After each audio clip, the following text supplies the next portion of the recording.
Oh, what's good, everybody? Hope you guys are all doing well. So I don't know how many of you guys follow this channel that also do jiu-jitsu. I'm a purple belt in jiu-jitsu. Just got my purple belt not too long ago. But I got something I want to talk to you guys about today, and that is getting caught by lower belts. Have you guys ever got caught by a lower belt? Have you guys ever got caught by a blue belt, maybe a white belt, maybe the trial guy or the trial girl for that matter? Nonetheless, you ever got caught by a lower belt? And not just caught, but like got your ass handed to you? That was me today. I got caught twice by two different white belts. They kicked my ass, y'all. They kicked my ass. Just once each, but man, it kicked my ass. And you know what? I want to talk to you guys about that. If you guys have ever gotten your butt kicked, spanked, your button pushed, whatever you guys want to call it, by a lower belt and felt upset about it, got mad, had some thoughts, that probably weren't pure, weren't positive, y'all need to change your mindset. If we are doing our job as upper belts, eventually they're going to catch us. We should be expecting them. In fact, we should be preparing ourselves for them to hopefully one day catch us. That would say something to our jiu-jitsu if these guys never actually get good enough to catch us. I know a lot of people like to pretend that they're superheroes, that they're going to be on their A game every single day, that, none of these other lower belts are ever going to get them. I had a lot of people in the past tell me, as I've been doing jiu-jitsu I think I've only been doing jiu-jitsu for about little over 4 years now. But I can't tell you how many times I've had people kind of promote this unrealistic expectation to me, like upper belts telling me as I'm coming up that my goal should be not to let similar belts or definitely lower belts ever catch me. And at first I was like, yeah, that's a good goal. That's a super good goal. I'm going to be the best white belt. I'm going to be the best blue belt. I'm going to be the best purple belt in my gym. I'm going to strive to never let these guys ever catch me. I'm going to be that guy. That's super unrealistic, right? I'm not young anymore. Especially this message, I definitely want to kind of nail down for all of my older followers, right? I'm 40, I'm going to be 44 next month. But for all of us that are older, we have families, we have careers, we have other things that are definitely more important than jiu-jitsu.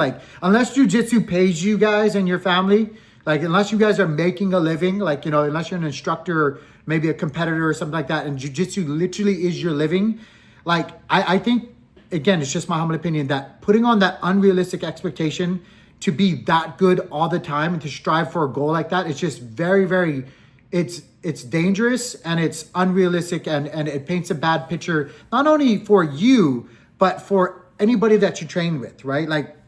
Again, I think that's why I really wanted to make this video is because as I was talking to these guys, right, I got two of them are really good friends. They're Dean, shout out to Dean, and Mac. Big guys. I'm not small. I'm 6 feet, 200 pounds on a good day.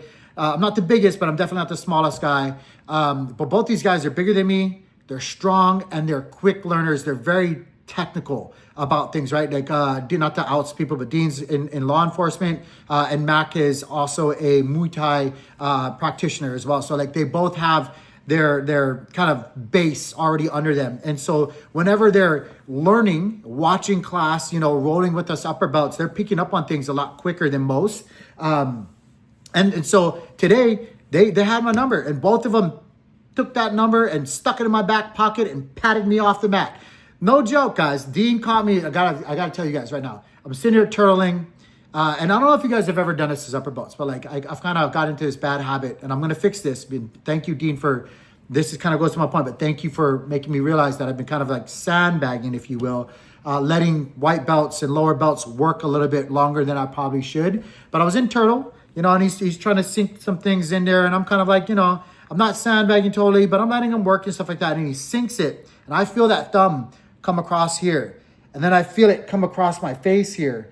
And then he steps over and he starts ratcheting it down. Now, it caught me real good. You can kind of see it busted up my lips. It was all across my face. He got me to tap nonetheless, but it was definitely across the face here. It was one of those really painful submissions. If he would have got across my neck, would have been great. Would have been probably lights out real quick.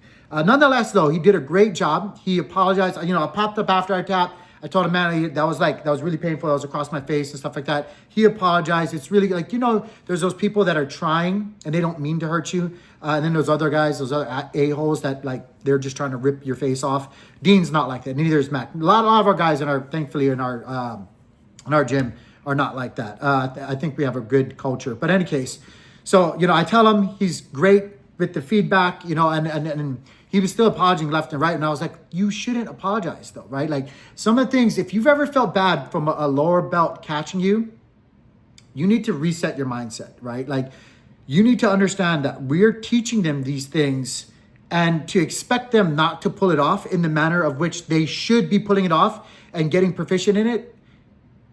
Like what does that say about our jiu-jitsu and what we're trying to promote, right? Like if we get upset, if we are those individuals that think negatively when it happens and stuff like that. One of my biggest gripes, and I'm sorry for ranting right now, but one of my biggest gripes about jiu-jitsu, teaching jiu-jitsu is, and even practicing it for that matter, right, is when we're in the gym, for a lot of us that are not competitors, you know, this is our hobby, we're hobbyists, we practice jiu-jitsu in an unrealistic way of which we're teaching it. This is a martial art, right? In the core, in the true essence of things, the way that these moves should be done is in a very much more violent manner than most of us do because we're trying to be gentlemen and ladylike to our peers. We're not trying to rip their faces off. So it's like, you know, we kind of do this half-ass practice, which I'm not saying don't be an a-hole. There's, you know, there's times, there's like degrees. You flow rolling, you do 50%, 70%. Then there's just times you go 100% when you're in competition and stuff like that. You pull them off and you're literally trying to rip things and be really, really fast with it. Most of the time when we're in the gym, we're not trying to do that. And so like to get mad at white belts or lower belts that do rip into it with that mindset that, you know, I'm like they see people on TV doing, I think it's unfair.